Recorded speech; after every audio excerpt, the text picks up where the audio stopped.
जलशुद्धीकरणातील filter मशीनना दुरुस्त झाल्यामुळे येत्या 3 ते 4 दिवसात कार्यान्वित होणार आहे। त्यामुळे महानगरपालिकेतर्फे पाणी फिल्टर न करता सोडण्यात येणार आहे। म्हणून नागरिकांनी गरम पाणी करून प्यावे अशा आशयाचा मेसेज व्हायरल होत आहे।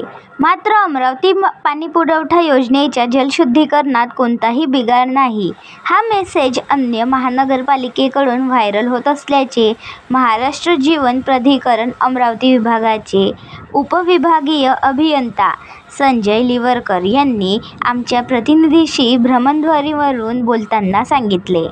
महानगरपालिकेतर्फे सर्वांना विनंती आहे की पाणी गरम करून प्यावे। जलशुद्धीकरण फिल्टर मशीन बिघाड झाल्याने येत्या 3 किंवा 4 दिवसात कार्यान्वित होणार आहे।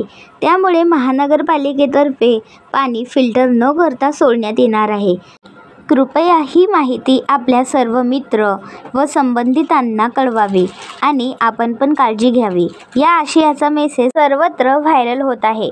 परंतु आमचे प्रतिनिधी यांनी महाराष्ट्र जीवन प्राधिकरणाचे अमरावती पाणीपुरवठा योजनेचे उपविभागीय अभियंता संजय लेवरकर यांच्याशी भ्रमणध्वनीवरून याबाबत स्पष्टता जाणून घेण्याचा प्रयत्न केला। त्यांनी अमरावती पाणीपुरवठा जिल्हा शुद्धीकरण केंद्र उत्तम रीतीने काम करीत असून शुद्ध पाण्याचा पुरवठा अमरावती व बडनेरा शहराला करण्यात येत आहे।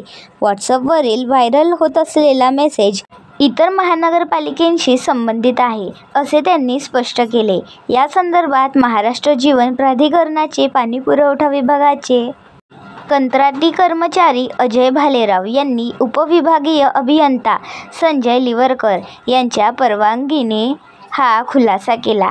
पाहूया तर अजय भालेराव यांनी जलशुद्धीकरण संदर्भात काय माहिती दिली। माझ्यासोबत आहे महाराष्ट्र जीवन प्राधिकरणाचे कंत्राटी कर्मचारी अजय भालेराव।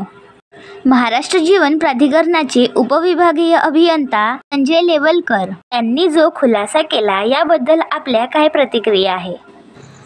महानगरपालिकेतर्फे सर्वांना विनंती आहे की गरम पाणी करून जलशुद्धीकरण केंद्रातील फिल्टर मशीन बिघाड झाल्यामुळे 3 ते 4 दिवसापासून अशुद्ध पाणी येत आहे असा मेसेज व्हायरल सगळीकडे होत आहे। तो मेसेज दुसऱ्या शहराकरिता, दुसऱ्या महानगरपालिकाकरिता आहे। तो मेसेज अमरावती आणि बडनेरा शहराकरिता अमरावती पाणीपुरवठा योजनेचे जलशुद्धीकरण केंद्र उत्तम रीतीने काम करीत असून शुद्ध पाण्याचा पुरवठा अमरावती व बडनेरा शहराला करण्यात येत आहे। व्हॉट्सअपवरील व्हायरल होत असलेला मेसेज हा इतर शहराच्या महानगरपालिकेशी संबंधित आहे, असे उपअभियंता संजय लेवलकर मर्जीपरा यांनी प्रसिद्धी केलेली आहे आणि सर्वांना हा मेसेज फॉरवर्ड करायला सांगितले। बडनेरावरनं सलोनी मच्छिंद्र भटकर। आमच्या चॅनलला लाईक करा, शेअर करा आणि सबस्क्राईब करायला विसरू नका। ताज्या व नवीन घडामोडीसाठी पाहत रहा BCN न्यूज। धन्यवाद।